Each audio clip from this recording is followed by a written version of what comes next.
Hello and welcome to this episode of TDI Insights.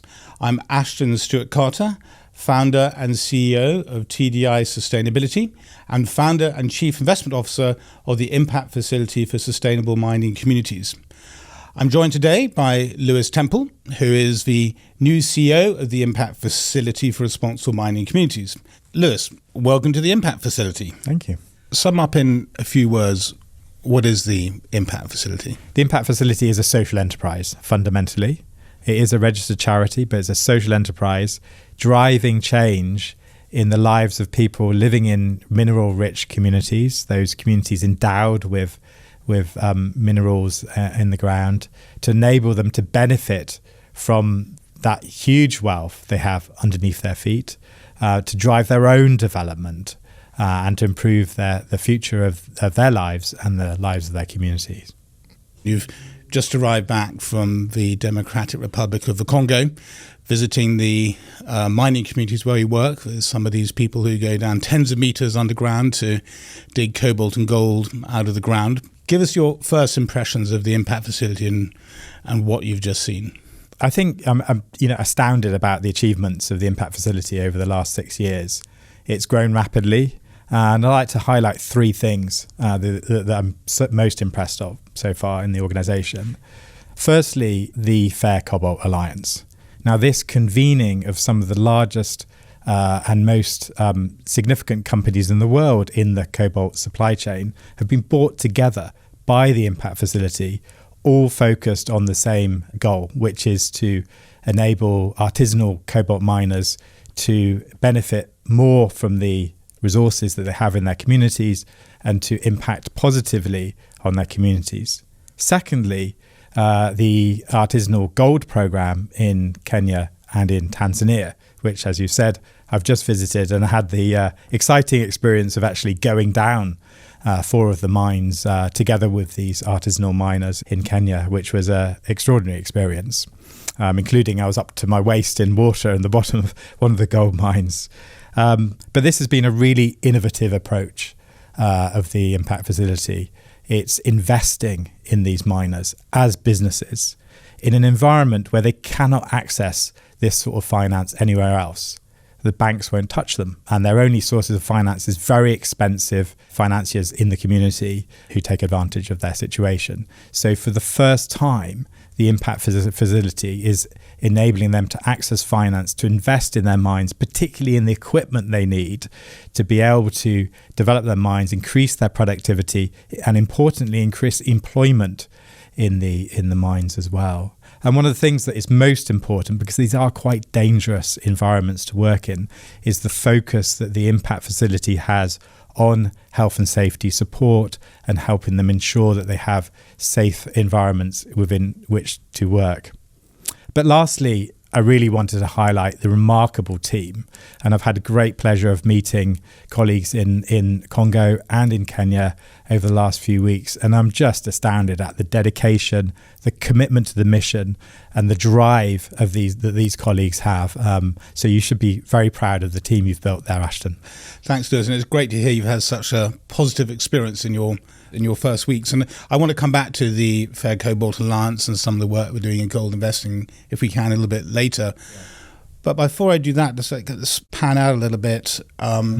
I think I started in development in my first job in a development organization in 1999. So that's about 25 years, but you've been at it even longer than I have, which is difficult to believe given your youthful appearance and energy, Lewis. But what has changed in the international development world in the last 30 years? What have you learnt or want to unlearn, and how are you bringing that experience to the Impact Facility? I think if you look at the sort of the course of my career over the last also just slightly more than 25 years, I've had a strong focus on different initiatives which can impact at scale, not just in one or two communities, but actually have national or international impact. So early on, I worked with governments in the countries of the former Soviet Union to transform and reform their child welfare systems, and later working with NGOs. But one of the key themes that I've had in my career is working at the intersection of business and social impact. No, it's good to hear you say that. That's exactly why we founded the Impact Facility, for that reason, to drive these small-scale businesses, enable them to be viable and profitable. It reminds me a little bit, was it in 2009 or 2012 that book called Dead Aid came out? And roughly about the same time, the Washington Post wrote a series of articles about large international agencies pointing to the seven-figure salaries of the CEOs that they were that were leading those organizations. And really the key messages were there's one, there's a lot of waste in the organizations, and two, we're not spending the money in the right way. Have we learned our lesson, and is the Impact Facility headed in the right direction? I hope you're going to say yes, but let's hear what your response is to that. I think the Impact Facility has really made a very good case for investing in artisanal mining. And one of the things which has really struck me, actually, since I've been engaging in this sector over the last few days, has been how marginal it is in the mainstream international development discussion, debates and investments, even though it's a tremendously important part of the economy of many countries in Africa, Asia and Latin America. It's the second biggest economic sector in Africa after agriculture. And yet it's ignored by mainstream international development agencies. So that'd be one of my missions at the Impact Facility, is really to bring the focus on artisanal mining and the wider mining sector into the mainstream of development thinking. And with a new government in this country, hopefully we can have some influence here as well with a new and refreshed approach to international development. But I think that the Impact Facility is, in response to your question about are we taking the right approach, I firmly believe that we are. For example, our investment in artisanal miners is exactly the right approach, rather than a charitable approach of giving things away. In my experience, if you give something away, anyone will take it. Of course they will. It's a freebie. Will they use it? Will they value it? Will they really commit to changing their lives with that? But if the sort of investment approach is a very much more respectful approach, as I said earlier, which builds upon their capacity and the resources they have in their community, and they're investing themselves. They're co-investing. So they've got to believe in their business. They've got to be committed. But now we've got to take it to scale. So we demonstrated it, and that would be my big focus now, is how do we get that from the scale it is at the moment to working with hundreds or thousands of artisanal miners. So there's a couple of points I picked up on there. One is you mentioned that mining is seen to be too risky, and the other one is about the narrative around this. I've heard a lot just this year. I've been speaking at a few conferences earlier this year, and the word everybody likes to use is de-risking, that we got to de-risk for investors to get in place. But this is development, this is inherently risky. That's why we're doing the work we're doing. And I guess that comes to the narrative. How do we change the narrative to attract what I would think of as risk-tolerant, patient capital into the parts of the world that need it the most? No, exactly. And I think we're doing that, actually. And the investment approach in Kenya and Tanzania is exactly demonstrating that artisanal gold miners are investable.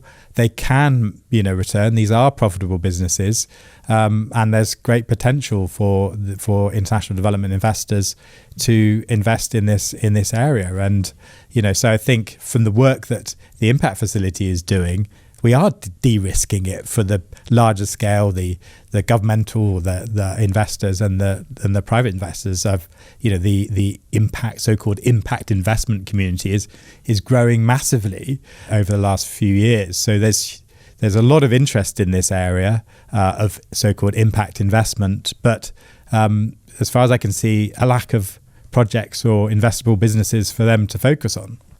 So we would love to speak to other investors and social investors who are interested in this area, because it can achieve great business impact, but also social impact, given that these mines are located in some very rural areas with limited alternative livelihoods. I was very aware in Kenya and in the DRC in my recent visit of the impact of climate change on these communities, which is going to make agriculture and small-scale farming, far more difficult for those communities. So mining is a real alternative for them. But it's risky, it's dangerous for the miners, and they need organisations like the Impact Facility to help them develop their businesses in a way that's safe for the miners and also the community. Yeah, it's part of their community's climate adaptation policy, really, and it's interesting to reflect perhaps on these small businesses and what they're able to do, and then you think about what is a sustainable business, a business that sustains. And in the US, the longest business is about 50 years before it's taken over or bailed out. So it's interesting to look at how resilient some of these communities are and how adaptable they are. Can you reflect a little bit on the founding of the Impact Facility and why you did it and those early days? So I've been working for international development organisations for about 12 years, and I thought that we were missing a huge opportunity. So those international organisations only looked at mining and hydrocarbon extraction as a threat to people's rights or a threat to the ecology, to the rainforest. But didn't look at it as an opportunity. And when I looked at the mining communities or mineral communities huddled around mineral developments, I saw that there was a huge gap in serving these very underserved communities. So in Africa, mining is the second largest employer after agriculture and accounts for millions of people's livelihoods, but environmental organizations and donor organizations wouldn't approach it because they deemed it to be too risky. So we're missing this enormous opportunity in what is a highly intense, high wealth generating activity, but the benefits of that don't accrue locally. And what was missing then was an agency, an agent, an intermediary that could be in between the donor community, the downstream companies who are buying the minerals, and the community, and find the opportunities to invest in those. And there was no such organisation. So that was one thing. There's this massive opportunity. I thought it was a huge shame that this massive potential for these mining communities has been foregone for many decades. And the other thing I noticed working for 12 years in the organisations that I did is that the approach to development was something that had become a norm, I think, but really without any sort of self-reflection. And there are many organizations who invest in capacity development or technical training, but not very many who would, if they did look at mining communities at all, look at how you could actually build entrepreneurs and enterprises. So the idea of the Impact Facility was to provide that unique approach for a community that had been overlooked. Reflecting back on the last 6 years, what are you most proud of? What do you think are the main achievements of the organisation in this period?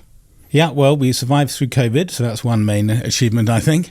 But we've got a couple of really strong programs. One that you've just been visiting in the Democratic Republic of the Congo, which is the Fair Cobalt Alliance. Not only are we working with Congolese partners on the ground, which is not only right, but also helps build indigenous capacity on the ground, but also importantly that the alliance is the alliance of companies from the consumers of these minerals, of cobalt in this case, such as Tesla and Google and Fairphone, to the mining companies who work alongside these artisanal miners like Glencore and CMOC. And so you've got a collaboration of unlikely bedfellows, if you want, who are all pushing towards the same end. So I think that's incredibly important to bring that collective to development. Similarly, I'm very proud of the work that we're doing in investment in gold. So this is the first model where we've actually formalized the investment into small-scale mines in Uganda, Kenya, and now in Tanzania. And we have now a track record of repayment. So these miners who we've lent money to buy equipment are actually now repaying, and some are repaid in full. So this makes them a viable asset class, if you want. And we set this up so that it is, even though it's relatively small amounts of money compared to the capital flows into Africa, we set this up in a very formal way. So we have an investment committee. We record in investment memos how this works, just as if it were, an investment size 100 times that it is. So I think that's a first as well. We always wanted to be a very innovative organization. There's no point trying to do what other large organizations do, being small and nimble. We can try new things. We can fail fast.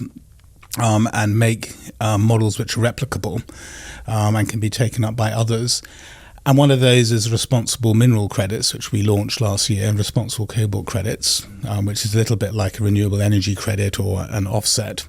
And this is, to me, potentially huge because it enables big and small companies in the supply chain who aren't able to have a direct relationship with mines, and so can't influence how mining is done, whether it's done responsibly, but can identify mines that we're working at. We can generate a credit, and they can buy credits commensurate with their consumption to reward those mines for working responsibly. So it's these sort of mechanisms we've got to keep on inventing, innovating, testing and scaling so that we can make this a much more inclusive club. What sort of change have you seen over the 6 years that you've been working directly with miners and their communities? Well, if I compare how I went down there 6 years ago and what I see now, I think the first thing you see is pride, and this is both in our operations in East Africa with the gold miners and also with the cooperatives organising the cobalt diggers in the DR Congo. They have a sense of pride that they are managing their sites in a way that they can see and experience is better than it was previously.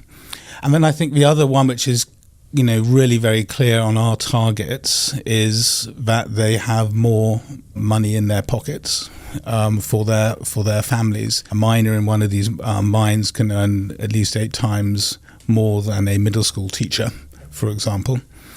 But if you can make that safer and they can get a predictable income, then I think we're beginning to achieve our aims. So I think it's that. Yes, and I was very struck talking to the miners in the Congo about actually the quite good incomes that they're earning. I spoke to Philos in a mine near Kolwezi just last week, and he was earning over $1,000 a month, which is very much more than sort of working in teaching or another public service or even the private sector, and had bought a plot.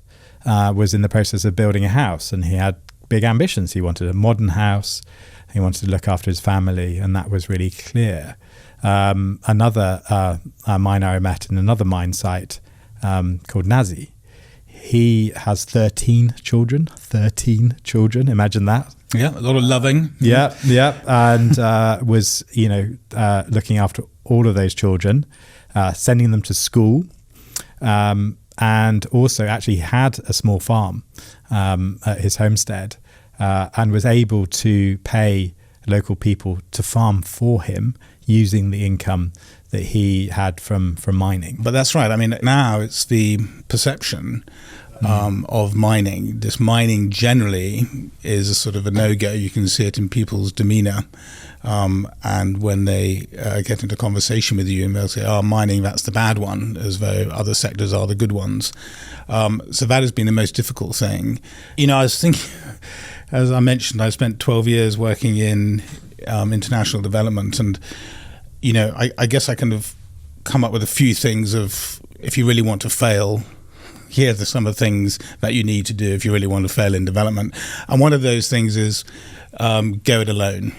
As I mentioned earlier, development is not a single sector, but it involves NGOs, international agencies, but also big business, tech innovators, designers, and all the rest of it. We need to harness every part of our economy to think through how we can reduce the gap between essentially the rich and the poor, what we've got to now. Some large international organizations in this world where we're told we have to productize to scale and be known, that they will come up with their solution, a toolbox, a product, and that will be sold as the thing. Now, that never works. You have to start with, throw all that out of the window before you start, find out what is going on the ground, and then maybe, just maybe, you have something in your toolbox that might be of help, but it's more likely you're going to have to co-develop that with the community. We all live in systems, whether those economic systems or whether they're value chains or supply chains. And if you look at just one part of that system and you try and change it, that is where you get unintended consequences. So I saw this when I was building the conflict minerals supply chain for tin. And they would focus on one issue, one country, and try and reduce the amount of small-scale tin miners. And of course, what happened is overnight, once the contracts were withdrawn, all those tin miners then down tools because they haven't got any social security, and they walked across the country and taking hunting in the national forests as they went through to find the gold in the east of the country, for example. At the Impact Facility, we look at mineral landscapes and try and understand how mineral fits into that. So I said I wanted to come back to the Fair Cobalt Alliance and the work that the Impact Facility is doing with gold miners in Kenya and Tanzania. Tell us a little bit about your reflections. Yeah, it was a tremendous visit and hugely insightful for me, because this is actually the first time I've been engaging directly with artisanal miners. So I was particularly impressed with one of our clients who's called Brian, who was he'd taken the Impact Facility investment and bought a compressor, but was also investing himself with a new gold treatment process as well. Had also invested in a new type of alternative to using mercury as well, because that was safer for himself and the community, but also would deliver greater benefits because he's able to extract more gold from the ore that he was mining than using mercury. So I was hugely impressed with those miners in Kenya that I met. And you say that we have good prospects, which indeed I believe we have, but we've also got now a little bit of a track record to show that these miners are in fact paying back their loans. Isn't that right? Yes, that's exactly right. We do have a track record, and in fact, we've also engaged in partnership with new impact investors as well to scale our program, particularly in Tanzania now, based upon the work that we've done in Kenya, because these miners have paid back and are going on to the next cycle. Actually, they are moving on to a new piece of equipment that they need to develop their mine even further. So, one of the mines is on the third round of investment from the Impact Facility. So really clearly demonstrating that these are investable. And you and I have been to a few conferences which included sessions on small-scale miners earlier this year. And at these conferences, you're actually hearing some more gloomy news about artisanal miners and how some of recent interventions haven't been successful. And the World Bank is coming out with a report a little bit later this summer, reflecting on 10 years of investing into or putting money aside for artisanal miners. So what are we doing differently to change that? I mean, it seems to me we have got this kernel of success here and this emergent model for how we can scale. Is it simply because we're taking a business approach to? Yes, I think it is the business approach, but also we are working directly with these miners. We're not, we have business relationships with these miners directly. We're not working at a very high level with national organizations and governments and policy and so on, though our work is influencing policy. And I saw that directly in the Congo, where we've helped set up a new system for recognizing artisanal cobalt mining, which is really important for the future. But that's based upon practical work on the ground with the miners. We're there day in, day out. working with those artisanal miners to improve their livelihoods and their lives, and making miners safer and more productive and profitable for them. So for me, that's the key difference. That's great. Well, it's great to have you at the helm with that vision. And now let's talk a little bit about that vision and turn to the future. We're in the middle of what everybody's calling the energy transition, or the green energy transition, which of course draws on different minerals and metals. In some ways, we're moving out of the oil age and into a new minerals age. What does this mean for the impact facility, if anything?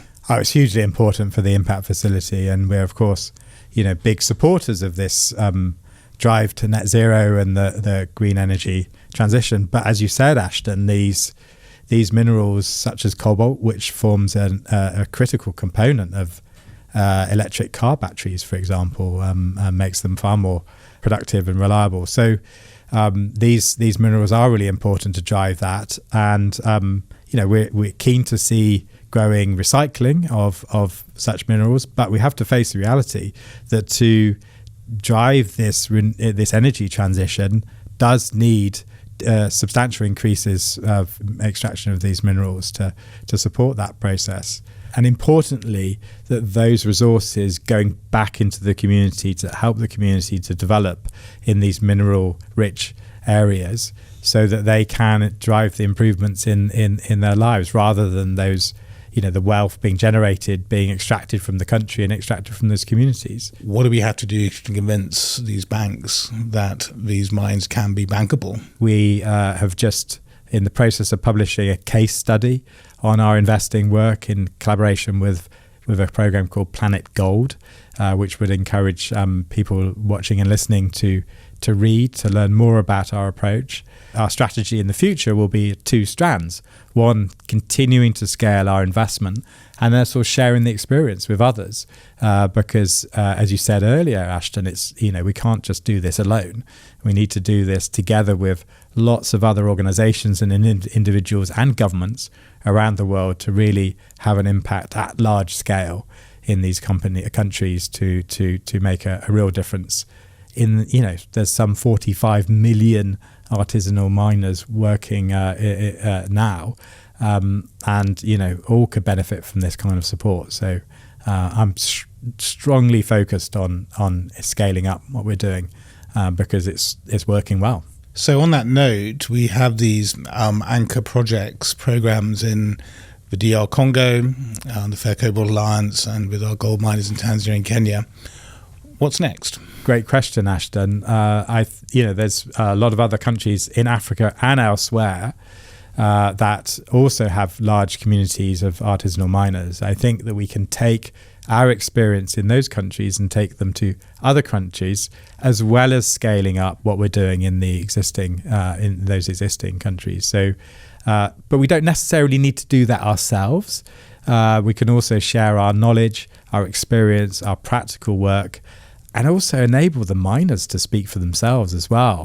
We took an artisanal miner, Lawrence, to a big conference in Paris a couple of months ago. And his words had far more impact than anyone else in the room, because he was doing it himself. He was investing himself. He was delivering gold into the market himself, not like everybody else in the room who were, policy people and working in big companies and so on. So, I think it's about spreading the word as well as driving impact through our own work and scaling that up into new countries. So I think there's great potential around the world for the impact facility, doing it ourselves and sharing our knowledge as well. Thank you, Lewis, for joining us today on TDI Insights.